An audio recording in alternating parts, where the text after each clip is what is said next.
What if the reason you're always tired isn't because you're lazy, but because you're trying too hard? What if the pressure to always be productive is quietly draining your life, one task at a time? Look around. Everyone is busy, everyone is optimizing, everyone is rushing, and yet very few people feel satisfied at the end of the day. You cross things off lists, answer messages, meet deadlines, and still go to sleep feeling behind, as if something essential was missed, even though you never stopped moving. This exhaustion isn't accidental. It's learned. You were taught that rest must be earned, that slowing down is dangerous, and that your value is measured by how much you produce. Over time, that belief turns into constant tension. You're never fully present, never fully at ease, always preparing for the next thing. The real danger isn't that you're doing too little, it's that you're doing too much without meaning.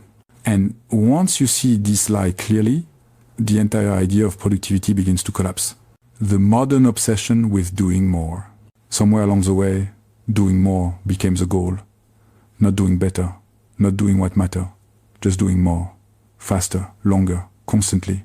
Movement replaced direction, and speed replaced clarity. I notice how deeply this obsession runs. If I pause, I feel guilty. If I rest, I feel behind. If I'm not busy, I feel unnecessary. Productivity stopped being a tool and became an identity. I wasn't doing things anymore. I was what I did. The problem with this obsession is simple. It never ends. There is always another task, another improvement, another metric to chase. The finish line keeps moving, and satisfaction is always postponed. You tell yourself, once I finish this, I'll rest. But when you finish it, something else immediately takes its place. This constant doing creates a strange emptiness. You're active all day, yet disconnected from yourself. You complete tasks, but rarely feel fulfilled. Because busyness doesn't answer the deeper question, why am I doing this at all? The obsession with doing more disconnects you from listening, from sensing when enough is enough, from noticing what actually deserves your energy. Instead of asking what is meaningful, you ask what is urgent. And urgency is a terrible guide for a life. This is how exhaustion becomes normal. You don't collapse, you slowly fade. You function, but you're never fully alive. And because everyone else is doing the same thing, it feels normal. But normal doesn't mean healthy. And once you accept that, another truth becomes impossible to ignore. When productivity becomes a measure of worth, at some point, productivity stopped being about effectiveness and started becoming about value. I wasn't just trying to get things done, I was trying to feel worthy. When I was productive, I felt okay. When I wasn't, something inside me felt wrong. This is where productivity turns dangerous. Rest starts to feel like failure. Slowness feels like weakness. And doing nothing, even briefly, feels uncomfortable, almost threatening. You don't just fear falling behind. You fear being irrelevant. This internal pressure doesn't come from reality. It comes from an idea that says, if I'm not producing, I don't matter. And once that idea settles in, peace becomes impossible because your worth is always on trial. You start evaluating yourself constantly. Was today productive enough? Did I do enough? Could I have done more? And no matter how much you do, the answer is usually the same. Not enough. Productivity creates a moving standard that you can never satisfy. This is why rest doesn't feel restful anymore. Even when you stop working, the mind keeps calculating, measuring, judging. You're physically still, but mentally exhausted. The truth is uncomfortable but freeing. Human worth was never meant to be earned through output. When productivity becomes moral, when it defines who you are, it turns life into a performance with no intermission. And that performance comes at a cost. Because being busy all the time doesn't just exhaust the body, it quietly burns out the soul. Busy does not mean effective. One of the biggest illusions I had to confront was this. Movement feels like progress, but it isn't always. I could fill my days with activity and still avoid what truly mattered. Being busy became a way to hide from difficult questions, from stillness, from meaning. Business is seductive. It gives the impression of control. If I'm doing something, I feel safe. But when I looked closely, much of that activity was unnecessary. I wasn't acting with intention. I was reacting to demands, notifications, and expectations. Effectiveness requires pause, reflection, the courage to stop and ask, is this actually important? Busyness avoids that question entirely. It keeps you occupied so you don't have to think deeply. The danger of constant activity is that it replaces clarity. You don't choose your priorities, you inherit them. And slowly, your life becomes a list of other people's expectations. I noticed that the most meaningful progress came not from doing more, but from doing less with attention. When I slowed down, I saw clearly. When I rushed, I missed everything that mattered. Busy days feel full, but they're often empty. Effective days may look simple, but they carry weight. The difference isn't effort, it's awareness. Once I understood this, the idea of productivity began to shift. And what emerged next was even more unsettling, because the pressure to always do more isn't accidental. It's designed, the lie that you're never doing enough. One of the most exhausting realizations was this. No matter how much I did, it was never enough. I could finish an entire list, meet every expectation, push through fatigue, and still feel behind. The relief never lasted. The moment one task ended, another one appeared, and with it came the same pressure. This is the quiet lie at the center of modern productivity. It promises satisfaction, but never delivers it. It keeps raising the standard just enough, so you're always chasing, never arriving. You're encouraged to believe that the next achievement will finally bring calm, but calm is always postponed. I noticed how this lie reshaped my inner dialogue. I stopped asking whether I was okay. I started asking whether I had done enough, and enough became an impossible target. There was always someone doing more, faster, better. Comparison fueled the sense of insufficiency, and insufficiency fueled more effort. This cycle is brutal because it looks responsible, it looks ambitious. From the outside, it even looks successful, but internally, it creates a permanent state of tension. You're never allowed to rest fully, because rest feels undeserved. You're never allowed to feel satisfied, because satisfaction feels dangerous. The lie works by keeping you slightly dissatisfied at all times, just motivated enough to keep going, just anxious enough to never stop. And over time, that constant pressure reshapes your nervous system. You don't know how to relax anymore. Even silence feels uncomfortable. Once I saw this pattern clearly, something shifted. I realized the problem wasn't my discipline or my ambition. The problem was the belief that my value depended on endless output. And that belief was slowly hollowing me out, which led to another realization, one that many people carry quietly. Burnout isn't a personal failure. Why burnout is blamed on the individual? When exhaustion finally shows up, it's often framed as weakness. You're told you didn't manage your time well, you didn't rest enough, you didn't balance properly. The responsibility is placed entirely on you. This framing is convenient but false. I saw how easily the system escapes blame.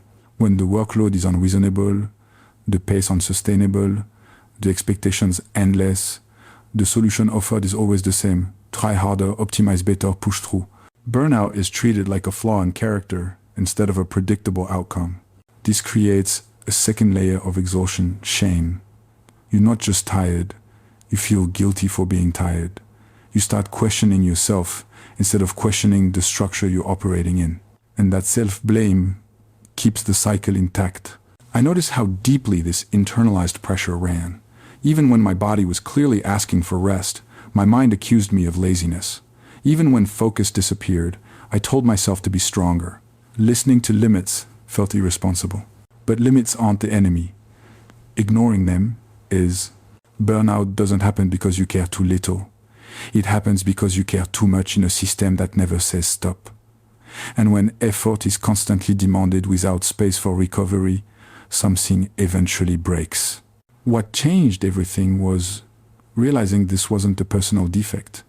It was a signal that the way I was relating to work, time, and worth was unsustainable. Burnout is not a collapse. It's a message. And if you ignore the message long enough, the mind finds other ways to protect itself. That's when anxiety quietly enters the picture. How optimization turns life into anxiety. At first, optimization feels empowering. You plan better, track more, refine systems, improve efficiency. But slowly, something shifts. Life starts to feel like a project instead of an experience. I noticed how everything became something to improve. Mornings, evenings, focus, rest. Nothing was allowed to just be. Everything had to be optimized. And with that came constant self-monitoring. Am I doing this right? Could I do it better? Am I wasting time? This constant evaluation creates anxiety. Not because you're failing, but because you're never finished. Optimization has no end point. There's always a better version, a faster method, a more efficient approach, and that endless pursuit keeps the nervous system on edge. Life becomes a checklist. Moments lose texture. You stop inhabiting experiences and start measuring them. Even rest becomes another task to complete properly. And when rest becomes work, exhaustion deepens. The irony is that optimization promises freedom but delivers control. You're no longer present with what you're doing. You're watching yourself do it, judging, adjusting, correcting. That split creates tension, and tension keeps the mind busy. I realized that anxiety wasn't coming from doing too little, it was coming from trying to manage everything, from treating life as something to master rather than something to live. True effectiveness doesn't come from squeezing more out of yourself. It comes from knowing when to stop squeezing. And once I understood that, I saw the truth behind constant busyness. It isn't always ambition. Often it's avoidance, the fear hidden behind constant busyness. Took me a long time to admit this. But constant busyness is not always ambition. Often it's fear. Fear of stopping, fear of silence, fear of facing what comes up when there's nothing left to do. When I stayed busy, I didn't have to listen. I didn't have to feel uncertainty, doubt, or emptiness. Movement became a shield. As long as I was doing something, I felt protected, useful, distracted. But the moment things slowed down, discomfort rushed in. Silence exposed questions I didn't want to answer. Was I doing the right things? Did any of this actually matter? Was I avoiding something important inside myself? Busyness kept those questions away. This is why slowing down feels threatening. Not because slowness is dangerous, but because it removes distraction. When activity stops, awareness begins. And awareness can be uncomfortable if your life isn't aligned with what you truly value. I noticed how quickly I reached for tasks whenever unease appeared, checking messages, starting something new, planning the next thing, anything to avoid being still. But avoidance doesn't disappear discomfort, it postpones it and often magnifies it. Busyness creates the illusion of safety, but safety built on avoidance is fragile. The moment you're forced to stop through exhaustion, illness, or circumstance, the unresolved tension floods back.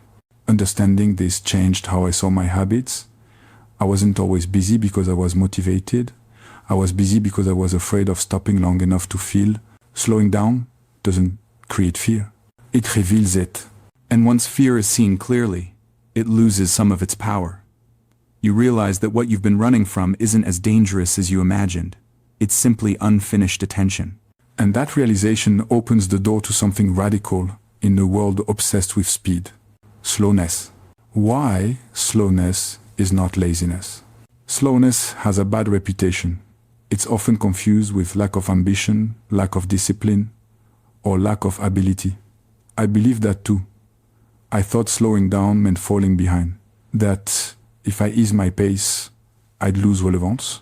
But slowness is not laziness. Laziness avoids effort. Slowness chooses where effort truly belongs. When I finally allowed myself to slow down, not collapse, but slow down, I noticed how much clarity returned. Decisions became simpler, priorities became clearer. I could feel when something mattered and when it didn't. Speed blurs perception. Slowness sharpens it. Creativity doesn't thrive under pressure. Insight doesn't appear when the mind is rushed. Depth requires space, and space only exists when you stop forcing momentum. I saw how many mistakes came from rushing, how many unnecessary tasks were created because I didn't pause long enough to think. Slowness prevented wasted effort. It didn't reduce productivity, it refined it. The fear around slowness comes from a false belief that if you stop pushing, everything will fall apart. But what often falls apart is what didn't deserve to be carried in the first place. Slowness teaches discernment. It helps you separate what's urgent from what's important. It allows you to feel your limits before they become crises. It restores sensitivity to your body, your mind, and your needs. In a culture that worships speed, choosing slowness is an act of intelligence. Not withdrawal, not resignation, intelligence. When you slow down, you don't disappear. You reappear to yourself. And once you reconnect with yourself, you begin to notice something unsettling. Speed doesn't just exhaust you, it disconnects you.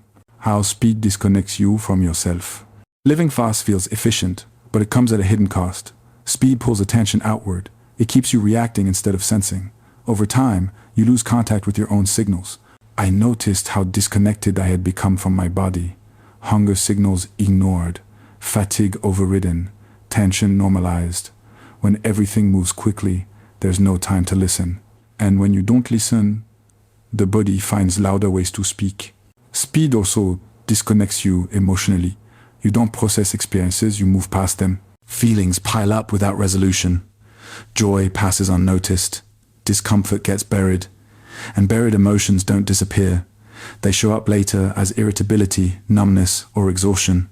Mentally, speed creates fragmentation. Attention is split. Thoughts jump constantly. There's no continuity, no depth. You're everywhere and nowhere at once. I realized that I wasn't living, I was managing. Managing tasks, time, expectations. But management is not presence. And presence is where life actually happens.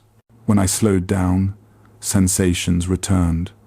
The feel of breath, the rhythm of movement, the subtle signals that guide decisions before logic ever gets involved. Speed had muted all of that. This is why productivity without presence feels empty. You accomplish things, but you're not fully there for them. Life becomes something you complete instead of something you inhabit. Speed promises control, but delivers disconnection. Slowing down doesn't mean doing nothing. It means doing fewer things with full awareness, and that awareness changes how you define success entirely. Because once you reconnect with yourself, another illusion begins to crumble. The idea that tools, systems, and technique can fix what is essentially a relationship problem. Why productivity tools don't fix the real problem? For a long time, I believed the answer was better tools, better systems, better planning. If I could just organize my time more efficiently, everything would feel lighter. So I tried.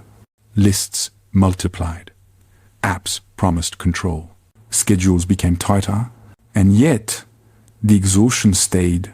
That's when I realized something uncomfortable. Tools don't fix confusion about meaning. They only manage tasks. They help you move faster, but they don't tell you where to go. And when direction is missing, efficiency only accelerates the wrong path. Productivity tools are seductive because they offer certainty. They reduce complexity into boxes and timelines. But life isn't a project to be managed. It's a relationship to be lived. When I treated my days like systems instead of experiences, I lost contact with myself. The more tools I used, the more pressure I felt to use them correctly. Even rest became something to optimize. Even pauses had rules. And when everything has a method, nothing feels natural. I noticed that tools were answering the wrong question.